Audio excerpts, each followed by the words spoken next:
Bharatiya Janata party के वरिष्ठ नेता मोहसिन रजा जी इस वक्त हमारे साथ हैं। मोहसिन साहब, कानपुर की घटना को 3 दिन हो चुके हैं, 38 से ज़्यादा लोग की गिरफ्तारी हो चुके हैं, 100 से ज़्यादा लोग चिन्हित हैं।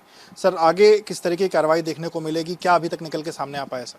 देखिए, जाहिर सी बात है, जो पहले हम लोगों ने कहा कि ये एक साजिशन कराया गया दंगा था, और अभी जो चीजें निकल कर आ रही हैं, जो वहाँ के पुलिस प्रशासन ने जिन लोगों को गिरफ्तार किया है और जो सामग्री मिल रही है या और भी चीजें उनके चैट मिल रहे हैं या व्हाट्सएप पे जो भी चीजें उन्होंने करी हैं, तो बहुत सी चीजें इस तरफ संकेत जो हम लोग समझ रहे थे उसी तरफ जा रही है। क्योंकि इस तरह की घटना होना, जब देश के यशस्वी प्रधानमंत्री वहां मौजूद हों और माननीय मुख्यमंत्री मौजूद हों, राष्ट्रपति जी वहां मौजूद हों, ऐसे समय पर ये बाकायदा एक प्लान करके कराया गया था। क्योंकि उनकी कॉल तो 5 तारीख की थी, तो 5 से 3 में कन्वर्ट करने का मतलब ही ये था कि बहुत बड़ी साजिश थी जिसको नाकाम किया है हमारी सुरक्षा एजेंसियों ने। और आगे भी मैं आपको बताना चाहता हूं कि हमारी एजेंसियां जांच कर रही हैं, एटीएस भी उसमें आ गई है, और हम तो ये मानकर चलते हैं कि आने वाले समय में जिस तरह से देश के यशस्वी गृह मंत्री आदरणीय अमित शाह जी ने आगे अपनी टीमों को लगा रखा है, तो पीएफआई वगैरह का भी बहुत जल्दी ही खुलासा होगा।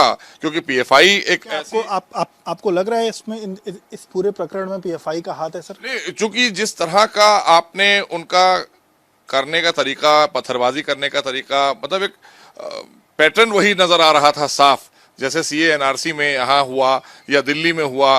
तो पीएफआई तो इसके पीछे है, और पीएफआई एक बहुत खतरनाक संगठन है, आतंकी विचारधारा की संगठन है।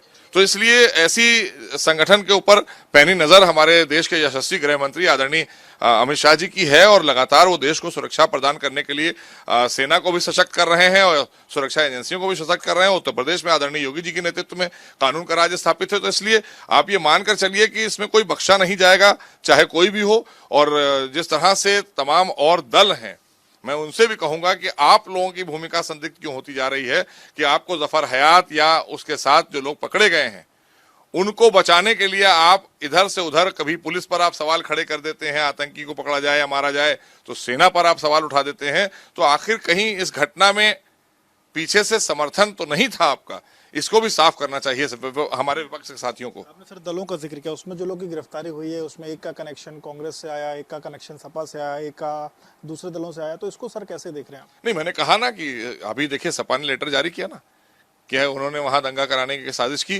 तो ये आप मानकर चलिए कि खाली आप इससे बच नहीं पाएंगे।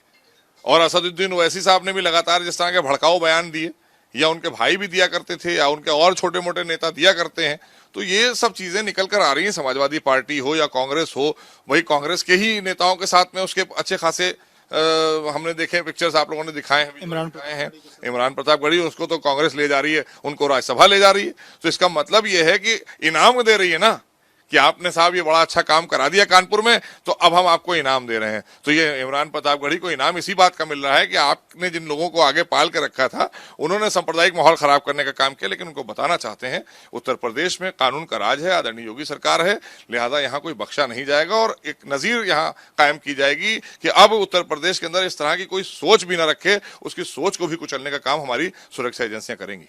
सर, जो इन्वेस्टिगेशन चल रही है उसमें तकरीबन जो है जफर के जो मोबाइल फोन्स पाए गए हैं, 141 ऐसे ग्रुप्स पाए गए हैं जो व्हाट्सएप चैट्स हैं उसमें, जो 3 तारीख को लोगों को प्रवोक कर रहे थे कि निकलें और इस तरीके की चीज़ों को वो करें।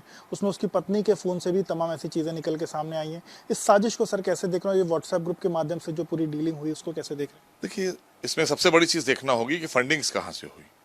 क्योंकि इतना बड़ा माव अगर इकट्ठा किया गया है, और उसमें उसने अपने पहले बयान में कहा था कि बरेली से भी लोग आएंगे, तो बरेली कनेक्शन क्या है, और इतनी बड़ी भीड़ कहां से आई थी, और जो संसाधन इस्तेमाल किया गया था पत्थर चलाने के लिए या पेट्रोल लाया गया था, ये सब चीजें जो निकल कर आ रही हैं, तो एक बड़ा साजिश के तहत एक बड़ा दंगा कराने की साजिश थी, और उस साजिश को नाकाम किया हमारी एजेंसियों ने। इसलिए अब आगे की कार्रवाई बहुत तेजी से एटीएस के हाथ में चली गई है, एटीएस उसमें आ गई है, जांच कर रही है, तो एटीएस खुलासा करती जाएगी और आपके सामने आएगा। लेकिन ये हम आपको बताना चाहते हैं, बख्शा कोई नहीं जाएगा, क्योंकि उत्तर प्रदेश में कोई भी कानून को अगर बंधक बनाएगा तो उस पर सब तरह की कार्रवाई सुनिश्चित होगी, ये आप मानकर चलिए। खुले में पेट्रोल बेचने पर कहीं ना कहीं पाबंदी है, लेकिन ये भी देखा गया कि तमाम लोग ऐसे थे जो अलग अलग जगहों पर वहां पर आए और उनको बॉटल्स में वो दिए गए पेट्रोल। इसको भी कहीं देखते हैं कि पेट्रोल पंप के भी कहीं ना कहीं कोई साजिश रहेगी कि उनकी कोई मिली भगत रही है? देखिए, ये जांच का विषय है। वहां पर जो बात निकल कर आई है, हमारे सुरक्षा एजेंसियों के लोग गए हैं वहां पर, उन्होंने जाकर उसमें वहां देखा भी है और काफी फुटेज भी मिले हैं।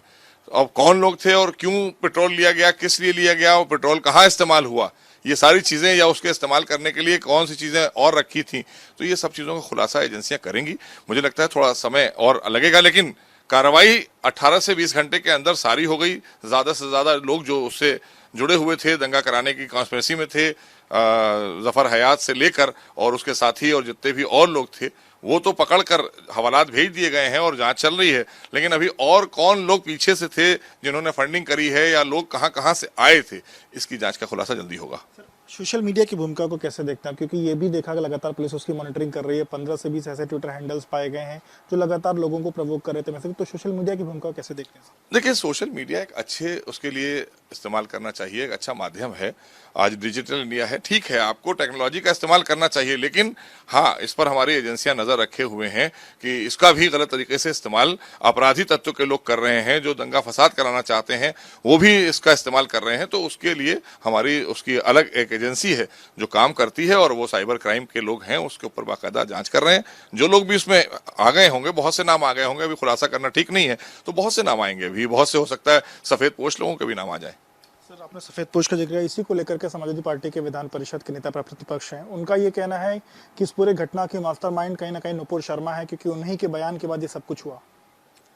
मास्टरमाइंड तो यही लोग होते थे हमेशा दंगों के, क्योंकि इस बात के लिए तो समाजवादी पार्टी जानी जाती है उत्तर प्रदेश के अंदर और देश के अंदर, कि दंगा कराने में तो माहिर लोग हैं। चाहे मुजफ्फरनगर रहा हो, चाहे सीए एनआरसी के दौरान दंगा करते हुए लोग पाए गए हों, और भी तमाम घटनाएं अगर आप देखें तो दंगा कराने में तो मास्टर लोग यही हैं, तो मास्टर प्लान तो यही बना कर देते हैं सबको।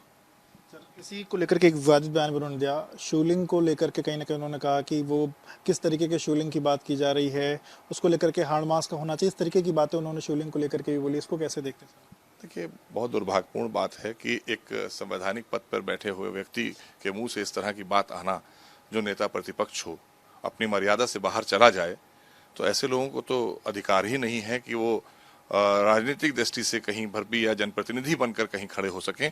क्योंकि हमारी जिम्मेदारी होती है कि जब हम संवैधानिक होते हैं और कोई मामला माननीय न्यायालय में हो, उस पर इस तरह की टिप्पणी करना, और खासकर आस्था के मामले में इस तरह की टिप्पणी करना, मुझे लगता है बड़ा दुर्भाग्यपूर्ण है। और इसका मुझे जिस तरह से एक्शन की बात अगर वो कर रहे हैं, तो एक्शन तो अखिलेश यादव जी को लेना चाहिए उनके ऊपर।